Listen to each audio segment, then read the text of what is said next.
Hello and नमस्ते, म सङ्गीता श्रेष्ठ। विगत केही वर्षदेखि युके शैक्षिक गन्तव्यको रूपमा परामर्श सेवा दिँदै गर्दाखेरि चाहिँ युकेको भिजिट भिजा रिलेटेड पनि धेरै क्वेरिजहरू चाहिँ मैले पाउने गरेको छु। केही हप्ता यता पनि धेरैजनाले चाहिँ मलाई आफ्नो ग्रेजुएसनको लागि चाहिँ आफ्नो पेरेन्ट्सहरू अथवा फ्यामिली बोलाउनको लागि चाहिँ प्रक्रिया के छ, डकुमेन्टेसन के कस्तो रिक्वायरमेन्ट छ र कति खर्च लाग्छ भनेर चाहिँ धेरै क्वेरिजहरू चाहिँ मैले रिसिभ गरिरहेको छु।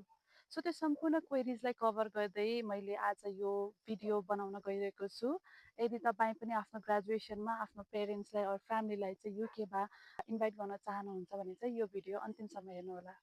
नेपालबाट visit visa or tourist visa प्रोसेसिङको लागि चाहिँ त्यस्तो कम्प्लिकेसन्स छैन। प्रोसेसिङ चाहिँ प्लस टाइमिङ र कस्ट पनि त्यति धेरै लाग्दैन। कस्टको कुरा गर्नु पर्दाखेरि चाहिँ अहिले तपाईँको लेस देन 30,000मा चाहिँ भिजा एप्लिकेसन फ्री इन्क्लुडिङ भिएफएसको चार्जेस कभर गर्दछ। र डकुमेन्टेसनको कुरा गर्दाखेरि त्यस्तो एक्ज्याक्ट रिक्वायरमेन्ट नै भनेर चाहिँ तपाईँको आइडेन्टिटी डकुमेन्ट र अनि एउटा फाइनेन्सियल प्रुफ बाहेक खासै छैन। तर तपाईँले अलिकति आफ्नो भिजा आउने चान्सेस बढाउनको निम्ति चाहिँ सर्टेन केही फाइनेन्सियल डकुमेन्ट्सहरू पनि सबमिट गर्दा चाहिँ राम्रो हुन्छ।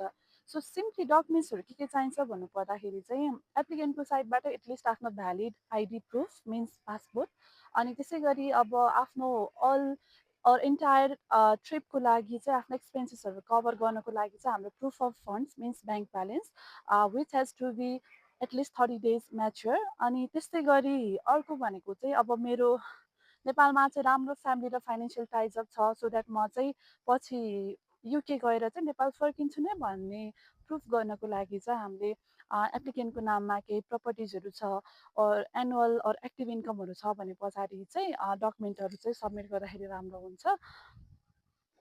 र नेपालमा जो फ्यामिली हुनुहुन्छ होइन, उहाँहरूसँगको चाहिँ एउटा रिलेसनसिप भेरिफिकेसन पनि सबमिट गर्दाखेरि चाहिँ यति डकुमेन्ट्स सहित अप्लाई गर्नुहुन्छ भने पछाडि चाहिँ भिजा आउने चान्सेस चाहिँ अलिकति हाई नै हुन्छ।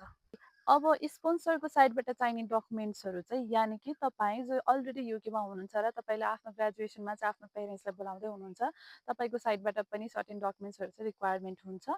फर्स्ट अफ अल चाहिँ तपाईँको भ्यालिड पासपोर्ट र युकेमा तपाईँको भिजा स्टेटस मिन्स तपाईँ कुन भिजामा बसिरहनु भएको छ र तपाईँको भ्यालिड छ कि छैन भन्ने proof.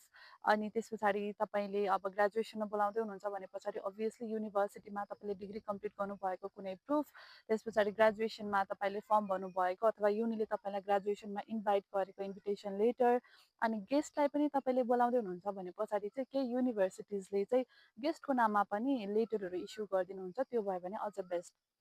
So as a sponsor तपाईँले चाहिँ आफ्नो पेरेन्ट्सलाई अर फ्यामिलीलाई युकेमा बोलाउन चाहनुहुन्छ भन्ने प्रुफको लागि चाहिँ एउटा इन्भिटेसन लेटर, र फाइनेन्सियली पनि सपोर्ट गर्न चाहनुहुन्छ भने पछाडि चाहिँ आफ्नो ब्याङ्क ब्यालेन्स अर पे स्लिपहरू राखेर चाहिँ इन्भिटेसन लेटरमा नै तपाईँले चाहिँ अब डिक्लेयर गर्नुपर्ने हुन्छ।